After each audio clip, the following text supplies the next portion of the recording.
अस्सलाम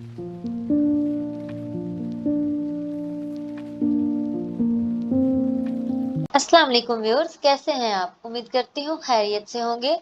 study with BRD में सबको खुशामदीद। CS101 इंट्रोडक्शन टू कंप्यूटिंग की लेक्चर सीरीज जारी है। आज हम कवर करेंगे इस लेक्चर में 10 मॉड्यूल्स, मॉड्यूल 151 टू 160। इतने सारे मॉड्यूल्स क्यों कवर करेंगे और क्या पढ़ने जा रहे हैं, ये सब कुछ मैं आपको वीडियो में आगे जाके बता दूंगी। तो जो हमारा टॉपिक शुरू हुआ है ये है डेटाबेस सिस्टम। इसका एक लेक्चर जो है वो एक इसका पीस हमने जिसमें इंट्रो था वो हमने पिछले लेक्चर में किया था, उसको हम रिवाइज कर लेते हैं ताकि हम आगे चलना हमारे लिए आसान हो जाए कि हमने पढ़ा क्या था।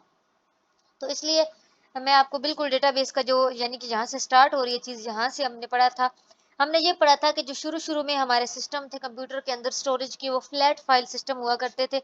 फ्लैट फाइल सिस्टम ये है कि अब यहाँ पे जैसे देखिए कि कस्टमर रिकॉर्ड्स हैं, तो कस्टमर सर्विस डिपार्टमेंट ने एक अपना पूरा सॉफ्टवेयर बनाया हुआ जिसमें कस्टमर के रिकॉर्ड्स हैं, फिर पेरोल डिपार्टमेंट ने पेरोल रिकॉर्ड्स बनाए हुए। अब जाहिर सी बात है पेरोल रिकॉर्ड्स में से भी तो कस्टमर की जो है वो सारी इन्फॉर्मेशन है। फिर पर्सनल डिपार्टमेंट वालों ने एम्प्लॉयज के रिकॉर्ड्स रखे हुए हैं, परचेजिंग डिपार्टमेंट वालों ने इन्वेंट्री रिकॉर्ड्स रखे हैं, अब परचेजिंग डिपार्टमेंट वालों के पास भी कस्टमर्स के रिकॉर्ड होंगे। मार्केटिंग डिपार्टमेंट वालों ने सेल्स रिकॉर्ड रखे हैं, तो सेल्स किसको की है? कस्टमर को की है। यानी इस चक्कर में सबके अपने अपने सॉफ्टवेयर होते थे, हर डिपार्टमेंट के अपने अपने सॉफ्टवेयर, और डाटा रिपीटिशन बहुत ज्यादा थी। यानी एक ही चीज जो है वो बहुत सारे सॉफ्टवेयर में पड़े हुए थे और हर हर डिपार्टमेंट का अपना अपना सॉफ्टवेयर होता था। तो ये चीज, एक तो ये सिस्टम स्लो बहुत था, फिर अगर इस डिपार्टमेंट को दूसरे डिपार्टमेंट की कोई चाहिए मतलब कोई इन्फॉर्मेशन चाहिए तो बड़ा टाइम लग जाता था इन चीजों में।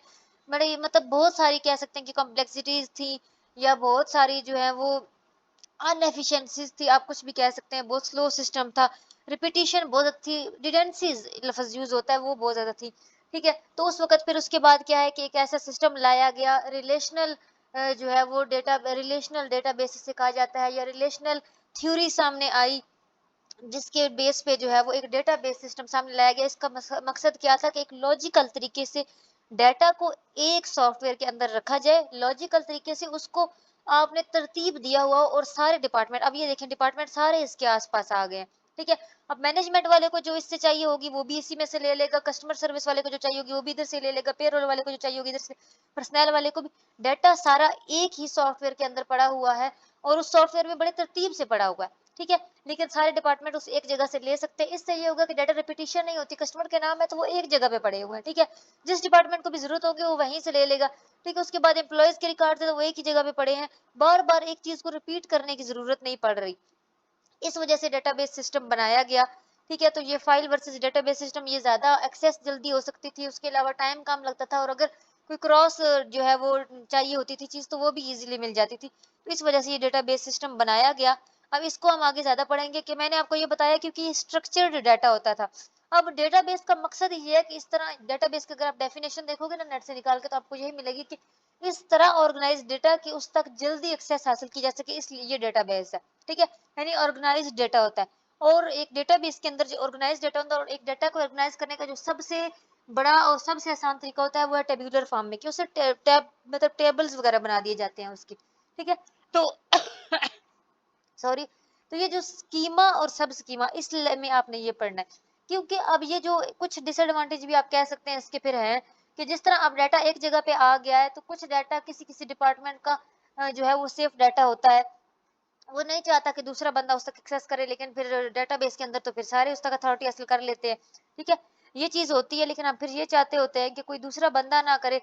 लेकिन ये चीजें भी फिर थी, लेकिन वो कहते हैं कि हम जो यूजर्स को एक्सेस प्रोवाइड करते हैं अपनी इंफॉर्मेशन तक किसी डेटाबेस के अंदर, वो आपके डेटाबेस सिस्टम पर रिलाई करती है। उसके अंदर जो स्कीमा और सब स्कीमा होता है ना, उस पर रिलाई करती है कि हमने कितनी एक्सेस देनी है अपने यूजर्स को।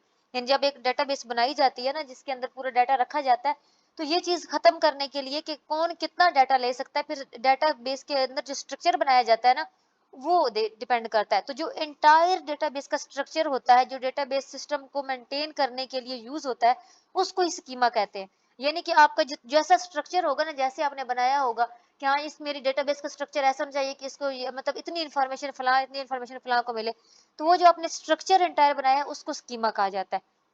ठीक है, अब ये जो google.com है, google.com पे अब आप देखें कि इसका स्कीमा और सब स्कीमा क्या है, कि आपको जिस इंफॉर्मेशन तक एक्सेस इन्होंने देनी होती है उतनी ही देते हैं, उससे ज्यादा नहीं देते।